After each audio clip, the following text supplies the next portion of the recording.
We are officially halfway through the first season of Percy Jackson, which is absolutely crazy. It's just flying by. Today, we're going to talk about episode 4 though. Like the last 3 installments, I'm going to go through the episode, give my thoughts on it, review it, and break it down with Easter eggs and hidden details. Then at the end, I'll rate it out of 10 and see how it compares to the first 3 episodes. Now, if you haven't seen episodes 1 to 4, spoiler warning. There will be spoilers in this video, so you have been warned. Also, if you enjoyed this video, hit that like button. It will greatly help the channel with the algorithm. And if you like what you see, hit that subscribe button. And you can also follow me on my other social medias, all of which are linked down below, and all of which house similar content that I make here on this channel. Now, let's get into it.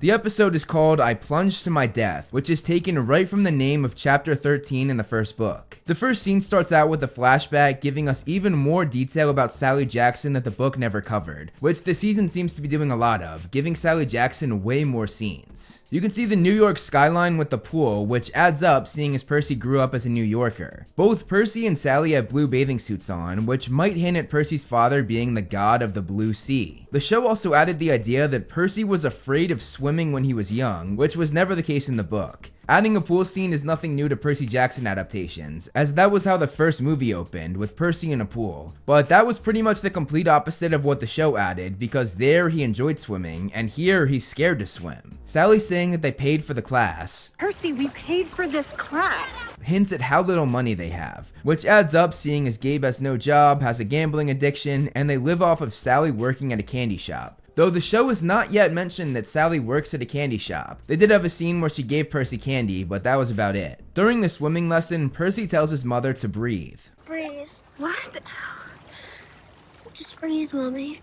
That's what you always tell me to do. Which we find out is something that Sally always told Percy while he was growing up, and this will tie back to the final scene, but we'll get there in a bit. Percy also tells his mother that she'd always be there for him. You'll always be here. Which makes it hit even harder for Percy now that she's gone. We then get a shot of Percy's dream as he's alone in a desert and Kronos comes out. Kronos is obviously the big bad of this series, and in the novels, Kronos would talk to Percy in his dreams, so I'm glad to see them adding that in the show, and actually making it much more elaborate. Kronos calls Percy a forbidden child. A forbidden child attracts attention. Which means he's a child of one of the big 3, Poseidon, Zeus, or Hades, all of whom made a pact a few decades ago not to have kids, which is why Percy is forbidden. The dream ends with Kronos saying that she is coming. She is coming.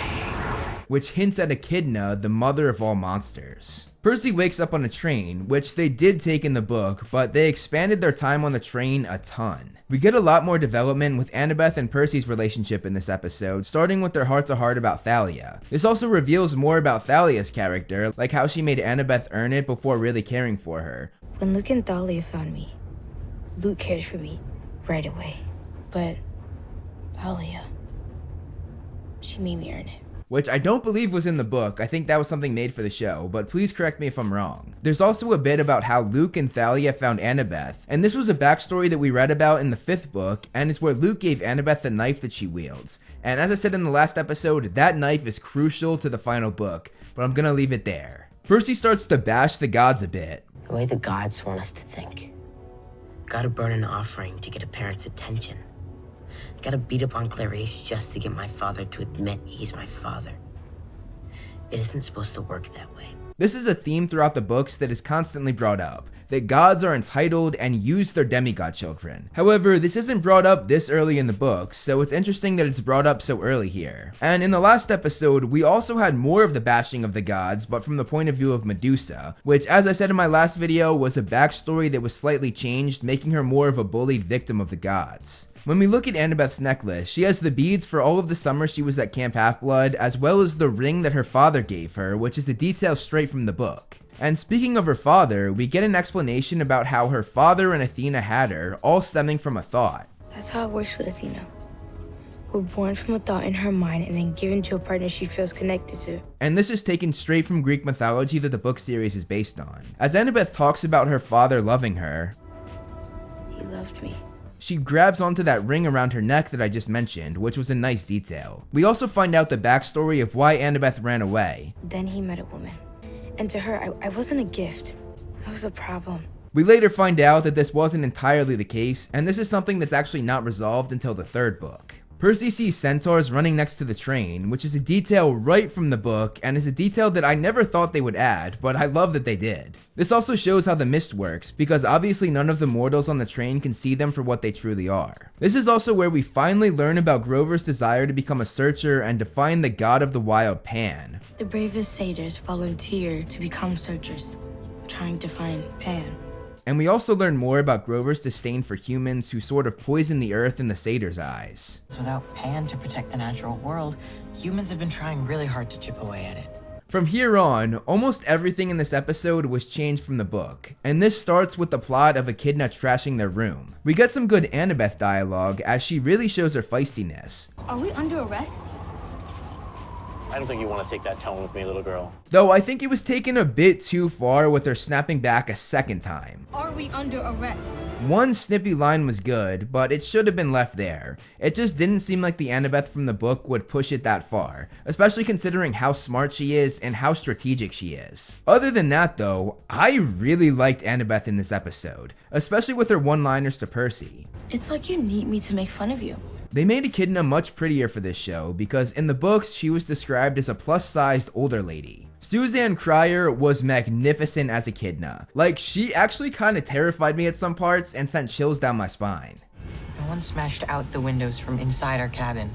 I just wish they gave her the reptilian tongue that she had in the book. I think that was a major missed opportunity on the showrunner's part. It was super interesting hearing Echidna's point of view of how demigods were the dangerous creatures. The demigod is a more dangerous creature. I thought that was a nice added detail that wasn't actually in the novel. Now, as I said, none of this actually happened in the book. Echidna didn't actually appear until they were at the top of the arch in the novel, but I do actually like this added addition. This is especially true with the fight on the train. Seeing Annabeth take that knife out that Luke gave her and seeing her be a total badass and stabbing the Chimera, it was pretty thrilling. Having the mortal woman see the Chimera as just a tiny little dog was also pretty hilarious, especially when you see how deadly it really is smashing through the doors later on. I also love the fact that we don't actually see the beast until it's revealed later on. That was a really nice touch that made the build-up very worth it. Another great Annabeth moment was her thinking to lock the cops out, which really shows her strategizing while in the field. This adds up as her mother Athena was the god of war, and more specifically the god of war strategy. When they go to the St. Louis Arch, we hear Annabeth talking about how it was built. It's got no internal support. Each side is balanced perfectly against the other. The arch is held up by symmetry. It's held up by math.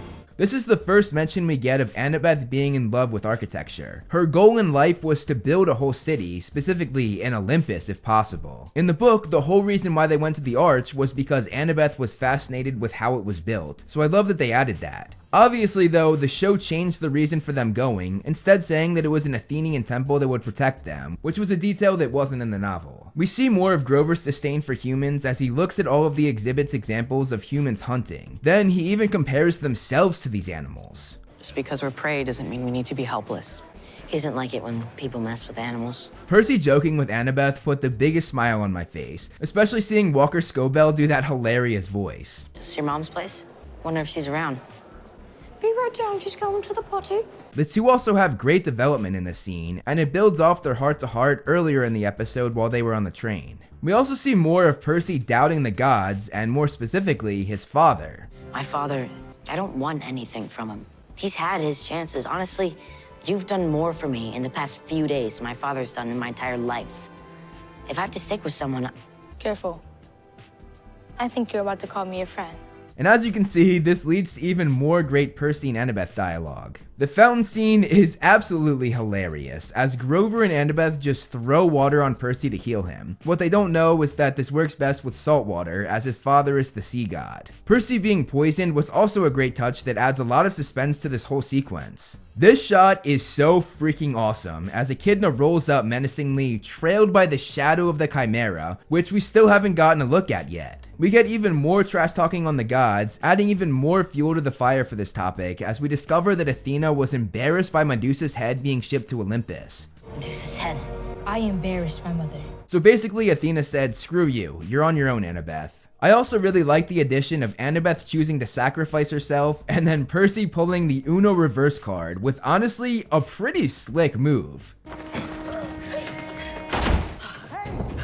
This was all done very differently in the book, because at this point in the novel, they didn't even know that Echidna was after them. It was only after there was no room for Percy on the elevator, meaning that he stayed up while Grover and Annabeth went down, and then that's where Echidna and the Chimera were revealed for the first time. When we finally see the Chimera, it was well worth the wait for this reveal. It looks amazing, incorporating the lion in the front, the goat in the middle, and the dragon in the back. I also love how it expands when it gets ready to breathe fire. This sequence is also even better because of the fact that Percy was not only fighting the Chimera and the demigod killer, but doing it while poisoned. I will say though, I wish the fight was a bit longer. It barely even played out, which is a complaint that I've had a lot with this show. Short fights that could have been longer. Percy falling from the arch is such a monumental moment, and the way they shot it was magnificent. First with a wide shot way off in the distance showing how far the fall is, and then with a point of view shot of the actual fall. Now, one thing interesting is the book actually made a mistake here. Rick Riordan wrote it as though the Mississippi River was directly below the arch, which is not actually the case in real life. To fix this, they actually had Poseidon grab him in midair with a blast of water, which I think was a very good fix for this little error. While in the river in the book, it depicted Sally Jackson's form coming forth as the messenger, but the show changed this to just being a sea creature, but it does have his mother's voice. It's all right, Percy.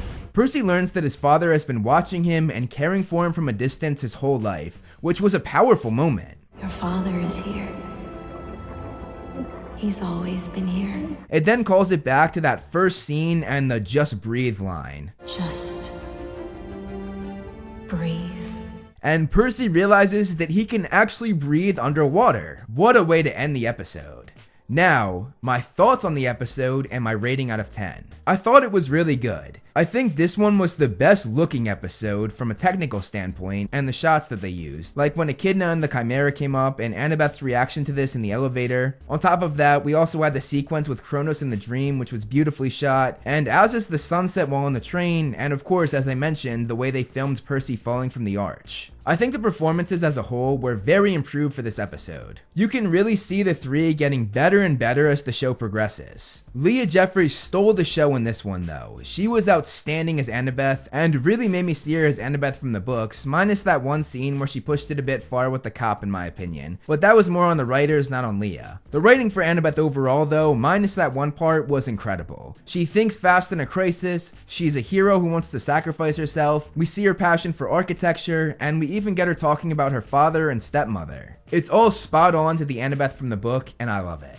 Obviously, a good chunk of this episode was not in the book. It was very expanded, and obviously this comes with a lot of changes. Overall, I think they did a good job with these changes, mainly because they still stayed true to the source material. Even though they didn't go to the arch because Annabeth wanted to see the architecture, they were still able to throw that in there. And even though Echidna and the Chimera showed up way earlier than they did in the book, we still have the same result from the novel, and honestly, it made the final fight pay off even more. On top of that, they even fixed elements that the book messed up, like the Mississippi River bit. And while they were making the show, Rick Riordan of course said that he was going to do this. He was going to fix any mistakes he made in the book or change things that he regretted from the novels. The writing so far for the show is showing great respect to the source material while also giving those that have read the books over 1,000 times something new to enjoy, which the movies obviously can't say at all. Every decision they made disrespected the source material in every way. So this is very refreshing and in my opinion is the correct way to adapt a book to the screen.